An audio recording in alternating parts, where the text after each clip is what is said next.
She shuts her eye again, closing what little distance is left between us. She puts her hand to my chest and leans into me. Her touch takes me by surprise, but after a moment I put my own hand on her shoulder. It was there the whole time, buddy. Well, the other one. Oh, okay. Yeah. I smooth over her messy hair with my free hand and brush her bangs away from her eye. I feel her shoulder tense as I run my fingers over her hair. She must be as nervous as I am. The scar that was hidden beneath the bandages is on the right side of her head, just below her hairline. Did Sadakawa come at her with a knife? I don't know. It was a lot of bandages for, like, just one side of the head, and it's right at the hairline. Yeah, especially because she's got that little cut on her cheek, and she's got that one little thing. Yeah, it does look like somebody went at her with a knife or, like, a broken bottle or something. Came to school drunk, took the bottle, No, I meant Sadakawa came at her with, like, a broken bottle. That's what I mean. Like, she came to school drunk one day. The outline of the wound has started to turn dark purple like a bruise, but the wound itself, a slanted cut, has all but closed up. The cut isn't actually that big, but the dark outline makes it look worse than it is. Turns out that we thought it was an eyebrow. Yeah, right. As he starts to touch it, it opens up and there's another eyeball inside. I steady my hand over her temple and just gently brush my finger over the wound, trying my best not to hurt her. Dots. As I slide my hand over her face, she lets out the breath she'd been holding, and the strength seems to drain from her. I feel the weight of her slight body press on my chest as she leans into me more, but I keep my hand steady. I trace the wound, making sure to be even more careful than I was with the one on her hand. The heart of the wound is rough, in contrast to its smoother edges, and my fingers seem to be coming back to it. Sachi suddenly seems completely exhausted, and her shoulders shudder beneath my hand. The hand over her wound freezes up. Sachi opens her eye and looks at me again. And I poke her with my thumb. I hate that. I hate things that close to my eyes. I'm okay. I didn't ask. And then he jabs his thumb in there. And again she seems to lose all of her strength, all but collapsing into my arms. I start stroking the wound once more, and after a little while she begins to shudder whenever my fingers make contact with her skin. She's so cute. You're hurting her. I'm just touching her wound, but it's starting to feel like I'm doing more than that to her. It's fucking weirdo. This guy is the weirdest. This is...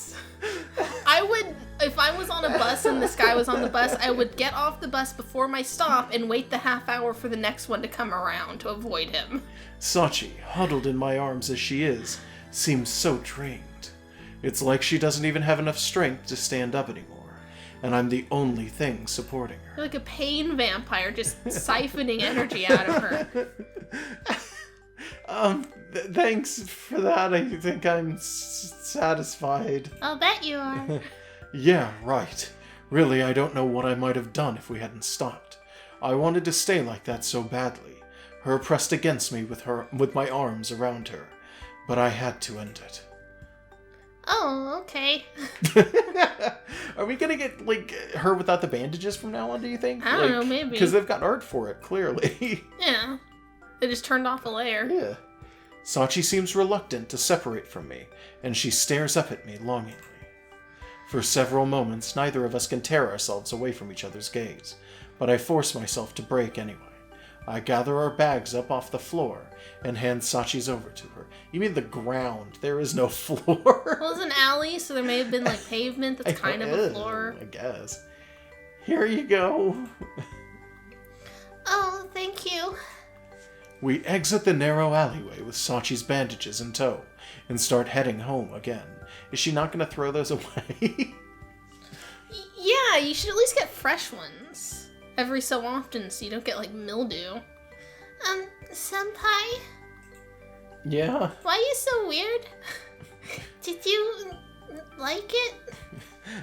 Oh yeah, I did, thanks. Is this... They're high schoolers. Do they just not know how this is supposed to go? They think this is what you do? No. You can touch it anytime you want, Senpai. Sure. Both of them think I that the feel other like I one might is into lose my this. mind if this sort of thing keeps happening. I can't ask her to let me do that again. Yeah. Uh, Yeah. The two of us walk on in silence, unsure of what to say to each other.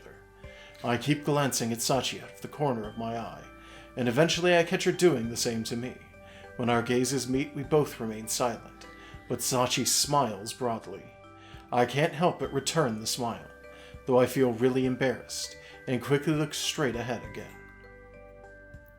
This silly incident repeats itself a few times before we finally arrive at Sachi's house. They mean just the smiling, right? Not the part where they duck into an alley. Just the smiling. Well, see you tomorrow. Yeah, tomorrow. Interrupt. Just as we're about to go our separate ways, the front door to Sachi's house opens, and we both turn toward it reflexively. Mayumi is standing there in the doorway, not looking at all surprised, and she walks briskly over to us. Welcome home, Sachi. Good afternoon, Mamoru-kun. Hello, Mayumi-san. I stand there dazed. She spares me a quick glance before turning to Sachi. Sachi, I know you just got home, but I'd like you to do some shopping for me. Oh, is she trying to get them out of the house again so that they can, do things? I don't know. Yes, I'll go change my clothes. No need. I'd prefer it if you do it right away. Get out of my house. Here's a list with everything I need and some money. Just go to the convenience store. It should only take 10 minutes or so, I think. If you don't stop to touch scars. Yeah. Okay. See you tomorrow, Senpai. Sachi, oblivious, no. takes the note Mayumi handed her and starts off, almost running toward the convenience store. They're gonna have a talk. What the hell? What was the point of having her do that? Mayumi didn't really look like she was in a hurry to get whatever it was she sent Sachi for. Come to think of it, why didn't she at least wait until I had gone to send Sachi out? She's gonna yell at us. I'll be going now. Sachi's gone shopping, so I don't have any reason to be here anyway. I guess I'll head home and... Wait a moment, if you would, Mamoru-kun. I'd like to talk to you. Want to feel my scars? To me? Well, now I can't leave.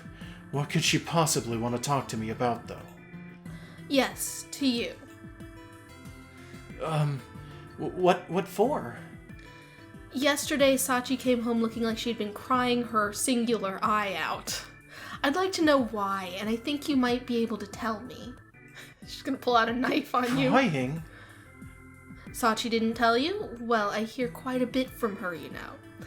There's one thing I'd like to hear from you, though. Are you teasing her with all this? Having fun at her expense? What? No, I would never do... Really? Yes, I swear. Have you been touching scars? I see. Well, if that's the truth, I'm glad to hear it. But I wonder, do you think you can take care of her? What? Yes, I do. What do you mean by that? But she's not unemployable. She's just weird. I assume you know that Sachi and I do not have the best relationship. I think it might be irresponsible of me to ask this of you, but I'd like you to be someone she can rely on. Does that mean you're not willing to let her rely on you? No, I was not implying that. I just think that I don't think she is willing to do so any longer. Sachi is... You're saying that she doesn't want to be around you? That she doesn't trust you? Yes, that is more or less what she has said. Is when we're not around, is she just screaming like, "Who are you? Who are you really?" It's understandable, however. I think this is a situation where it's like her aunt and her are very similar, and they both think that people hate them unnecessarily. Possibly, yeah. Like, they're both leaping to conclusions where it's like, Sachi earlier on in the story is like, my aunt hates me. She literally has no reason to like me whatsoever. And then it's like, oh, the aunt thinks Sachi hates her and that she has literally no reason to like her whatsoever. Has Sachi told you about her mother, my sister? I almost Gotcha. said that. I got you. Yeah, a bit. The two of us were inseparable as children. When she got When she got when on her she- deathbed. When she was on her deathbed, she begged me to take care of Sachi after she was gone, and so I adopted her child. Sachi said something like that as well. At the time, my thinking was that Sachi was the reason that my sister's husband had disappeared, and that she had worked herself to death. None of that is Sachi's fault. In the back of my mind, I knew the girl was innocent, but I had just lost my beloved sister, and I had no one to blame but her, so I convinced myself that she was responsible. The husband's responsible in that situation. Yeah, I was like, he left. Yeah, he's the one you blame. You don't blame the child. That doesn't make any sense. You don't blame her for whatever genetics happened. I mean, on top of that, the husband would have been a really easy blame, too, because he's not even there. Yeah, and it's like, do Cyclops run in the family? No, could have been the No. other side? I never told her that I blamed her, but I'm sure she knew it nonetheless, and she soon began to keep her head down, even in the house. After that, there was no conversation between us beyond the bare minimum. Yeah. I behaved like a child. I tried to involve her in my life as little as possible, and she did the same to me. She had just lost her mother, but I was too caught up in my own grief. Too selfish to spare even one kind word for her. Thinking back, it is a truly shameful way to have behaved. I like that it's just pretty straightforward, at least. There's no... I mean, honestly. There's no active misunderstanding between the main character and her or anything. It's just laying it out there. Yeah. But once she got to high school, she started coming home with numerous cuts and bruises. It was then that I realized I neglected my beloved sister's final wish. I knew then that I had let her down. But if you've realized that, why didn't you try to help her? I don't know. I did try. I wanted to know what was happening to her, of course, but she only told me that she had fallen, that nothing had happened to her, and now it's too late for me to help her. No, it's not. It's never too late. Just tell the school that someone's been beating the shit out of her. But she's changed, after she met you. Me? You. Yes. Me. At first, I was cautious of you, thinking that you might be the one responsible for her injuries. I'm sorry that I was not more amiable the last time we met. Oh, yeah, no problem. I guess that's why she was so overbearing back then. She does seem less uptight compared to last time. Her stare was so icy then, totally different from how she is now. Although I suppose she was ready to accuse me of hurting Sachi from the moment she met me. I mean, she has no other leads. Ever since the day I first saw you in front of our house, that girl has been smiling more than ever before. She goes back to staring at the ground as soon as she notices me, of course. But still, when I gave her money on the day you two went out, she was the happiest I'd ever seen her. She even thanked me several times. I'd never seen her like that before, and it actually startled me. But her face at that time, delighted as she was nothing less than adorable. At this point, we're just getting in almost purple prose with this. Yeah. That was the first time she had ever asked something of me as well. It made me quite happy, and all of that is thanks to you, I think. Yeah, this is one of those things where it's like, this household is not too great, but if they talked to each other, this could probably be settled pretty fast. Oh my god. One side of the house has its vinyl siding going vertically and the other is horizontally. Yes. What the fuck? Yeah, I noticed that. Does that happen? I don't know. Did she build this might. house herself and just ran out of what kind of don't siding? know. I really don't know. No, they didn't run out. They had too much siding and just turned it sideways. Is it an aesthetic decision? Is it in a checkerboard pattern if we zoomed It out? might be an aesthetic decision, but I doubt don't it know because why. that looks like crap, honestly. Yeah, the windows are different sizes. Yeah. Well, their fence doesn't look normal either. It's really slanted, but I can never tell if it's supposed to be open. Perspective? If it's perspective, it doesn't work for perspective because I think the spaces between the bars are all identical also. Yeah. Yeah, we gotta not look at this shit. Also, yeah, this is a plot dump. This Oh, is yeah. somebody for writer's convenience coming in and being like, let me tie up all the loose ends by just literally spewing. A lot of this plot could at just you. be just her saying, like, I am not a good I'm not a good foster parent, and I'm really sorry. Yeah, but he wants to be detailed with it. Yeah. It's like, just extend the game. If we're going to do that, give it a couple more chapters. Yeah, but or like something it's kind of just her reiterating stuff we already knew. It's just a confirmation that it's exactly the same thing we kind of already knew. Yeah. Having the main heroine go to the store while we stand here and talk about it in front of the house is kind of weird, too. Yeah, and I kind of worry she's going to come back with more scars. Oh, no. Yeah, it's going to be like Sadakawa was in there buying alcohol and shivs. Yeah. So, you don't hate Sachi, then, I take it? I do not. I thought I did for a long time, however, and I'm paying for that now. If you're admitting all this to me now, then why not tell it all to Sachi, too? I'm not sure she'd be willing to listen, even if I tried. I'm the source of many bitter memories for her, you know. Did you do something? I think she'd listen. She's grateful for you. She's grateful to you for taking care of her. She just doesn't want to cause you any trouble. She told me that herself.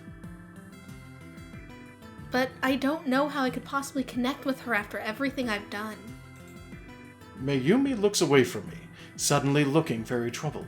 She seems fixed on something, and I follow her line of sight to the street corner to see Sachi walking toward us, her head down once again. Looks like it's time to wrap this up. With No, bandages. please, for the love of God, talk to her about this. This is the stupidest thing. Yeah. Mamoru-kun, please keep everything I've told you a secret from Sachi. No, tell her now. Like, Oh, that's dumb. Sachi feels guilty about being a burden on Mayumi, and Mayumi feels guilty about how she treated Sachi, but both of these issues have all but resolved themselves, haven't they? Somehow, even though Sachi has changed, Mayumi's attitude towards her has not, or at least Mayumi hasn't let Sachi catch on that it has, and I think Mayumi wants to keep it that way for some reason. Now that I think about it, she must have sent Sachi shopping so she could talk to me alone. Just a tsundere aunt. She made a list of things she didn't really need just so she could send Sachi away to buy them. Was she just waiting by the door for us to get here? If that's the case, she must have been planning to talk to me from the start. I wonder what's on the list. I don't know. Soap, a single onion, some corks, Pregnancy and a shoe. test. Yeah.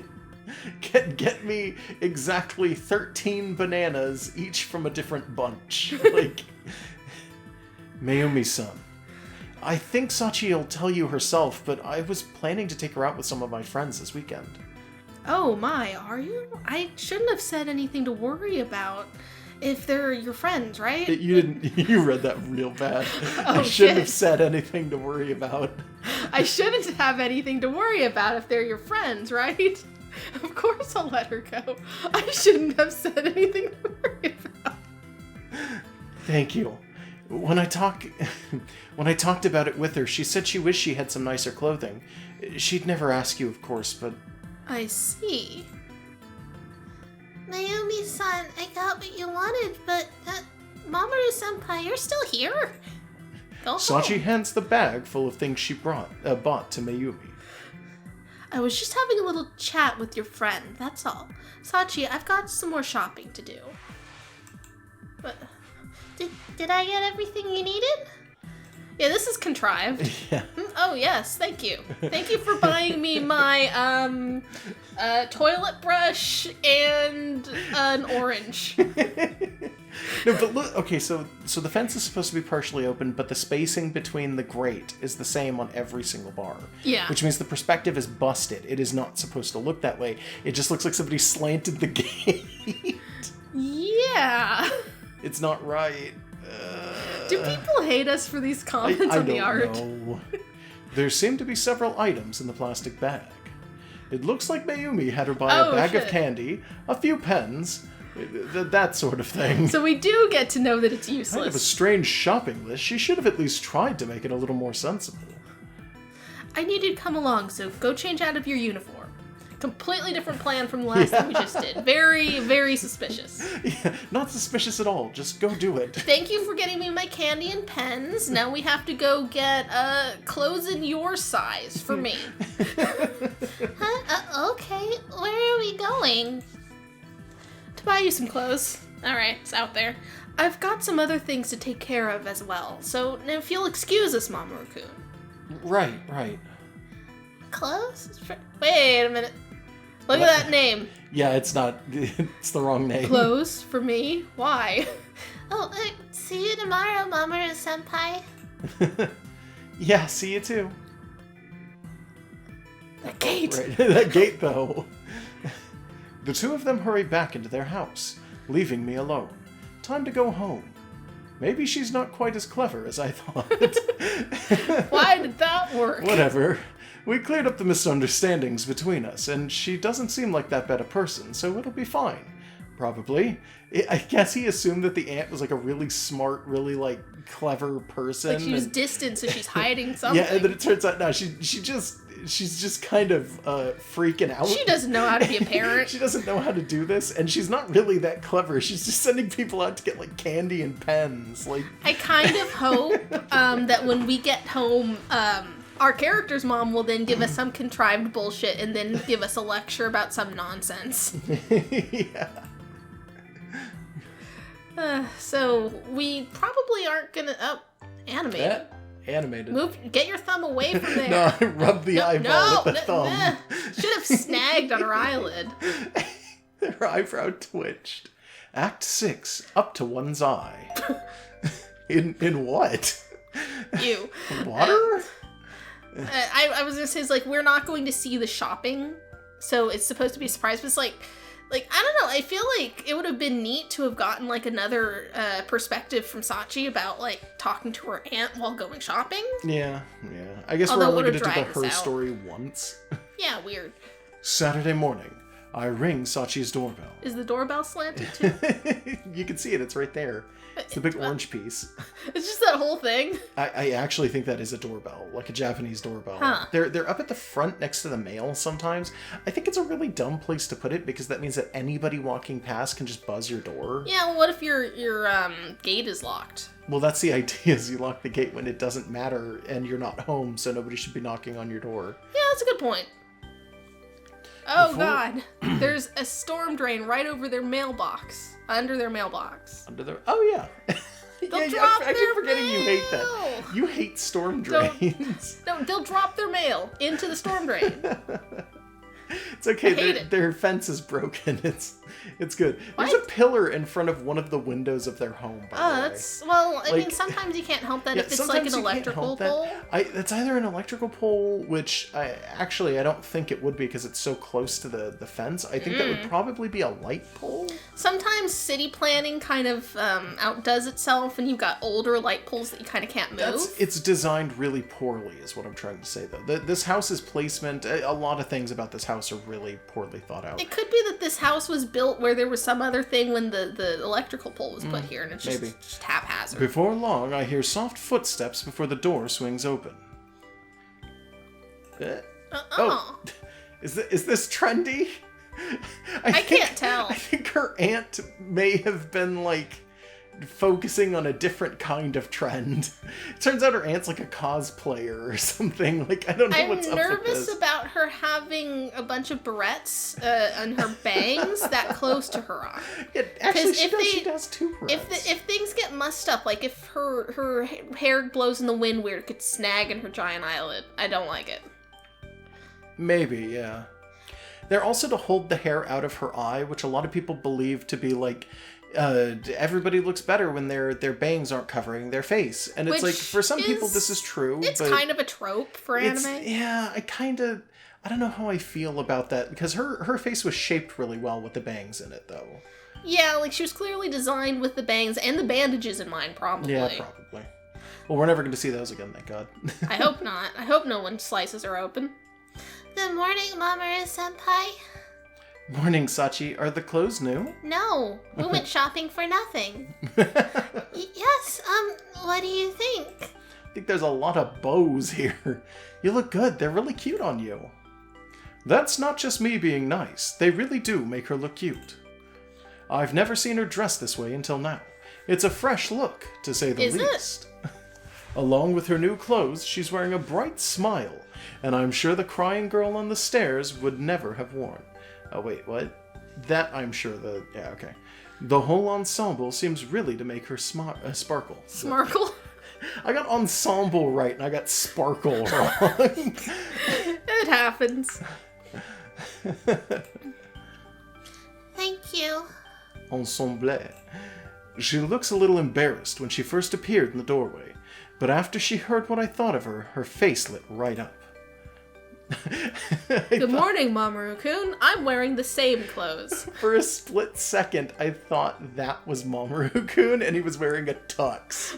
And I was We're not very gonna see confused for him. a second. And then when I realized it wasn't him, because we'd never seen him, I thought it might have been Toma. Well, he's gonna be here. Her aunt looks like Toma. Like in the face. Yeah, there's a lot of sameness. There is. And, like, almost everyone has been wearing mostly black. Yeah, I'm Except for so now. mesmerized by Sachi that I don't even notice when Mayumi steps out of the house behind her, and her voice snaps me out of my daze with a jolt. Good morning. Take care of Sachi. Sachi, don't cause any trouble for Mamoru-kun. That's... you're just gonna intimidate her with that. Right. Mayumi's gaze is icy as ever, her tone no friendlier than usual, and Sachi responds in the same panicked tone she always has Good when morning. talking to her aunt. Good morning. Has she been a burden? Have a good time, you two. Thank you.